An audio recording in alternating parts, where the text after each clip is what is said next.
जय श्री राम मित्रों, common sense दृष्टि के इस यूट्यूब चैनल में आप सभी का स्वागत है। अमेरिका के राष्ट्रपति डोनाल्ड ट्रंप और उनके मित्र और उद्योगपति एलन मस्क में आजकल सब कुछ ठीक नहीं चल रहा है।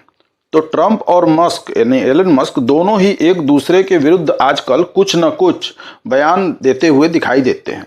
अगर सच में कहें तो दोनों की दोस्ती दुश्मनी में अब बदलती हुई दिखाई दे रही है। स्थिति यहां तक आ गई है कि दोनों एक दूसरे को तरह तरह से धमकी देने और नुकसान पहुंचाने के लिए अलग अलग तरह की चालें चल रहे हैं।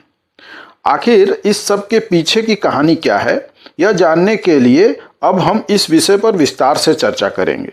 आगे बढ़ने से पहले आपसे आग्रह है कि आप हमारे चैनल को अगर अभी तक आपने सब्सक्राइब नहीं किया तो सब्सक्राइब कर लें और बेल आइकन को दबा लें, जिससे कि आपको सारे वीडियो हमारे समय पर मिलते रहें। तो ट्रंप और मस्क की दोस्ती का प्रारंभ ट्रंप के पहले कार्यकाल यानी 2016 से ही प्रारंभ हो गया। दोनों ही बड़े उद्योगपति हैं। दोनों में से एक राष्ट्रपति बना और दूसरा उसका सहयोगी बना।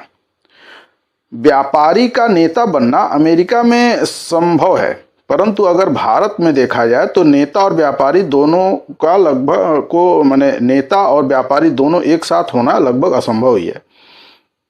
वैसे आज इस पर हम चर्चा नहीं करने वाले हैं। आज तो हम ट्रंप और एलन मस्क पर ही चर्चा करते हैं।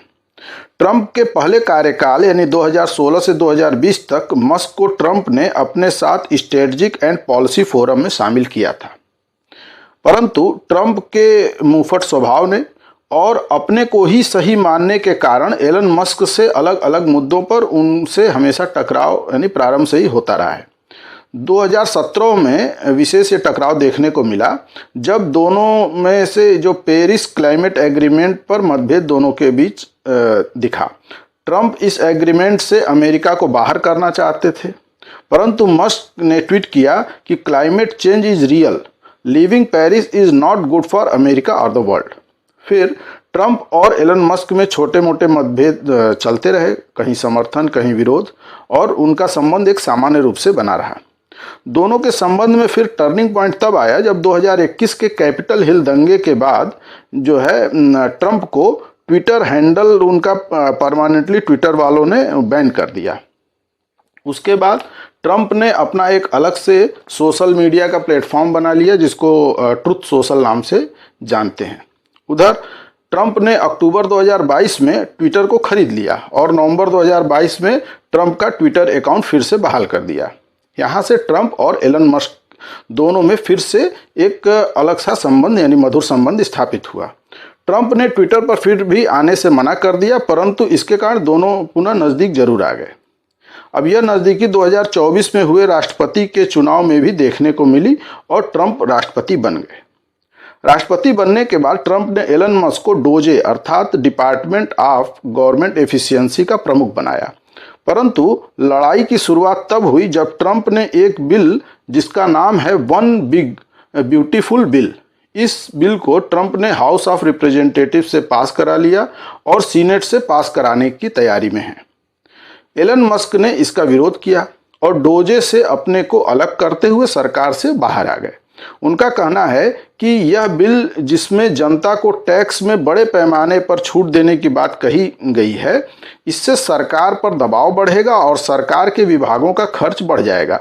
इसके कारण इस वर्ष के अंत तक अमेरिका में हो सकता है कि आर्थिक मंदी भी आ जाए।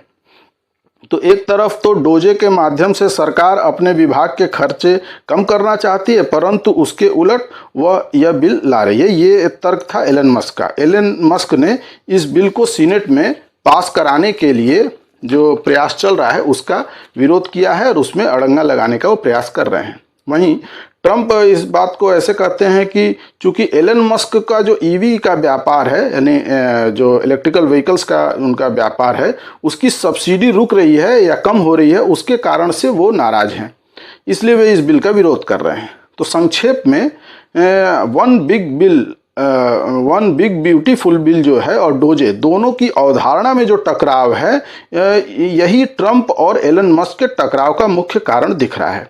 वैसे दोनों ही नीतिगत और वैचारिक विरोध कर रहे हैं। जो विरोध आपस में है, माने आपस में ये जो विरोध है वो अमेरिका के हित में है, उसके विरोध में नहीं है।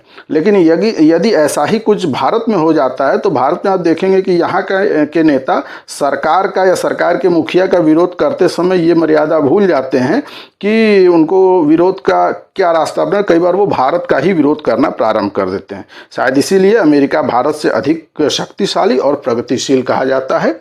तो वंदे मातरम।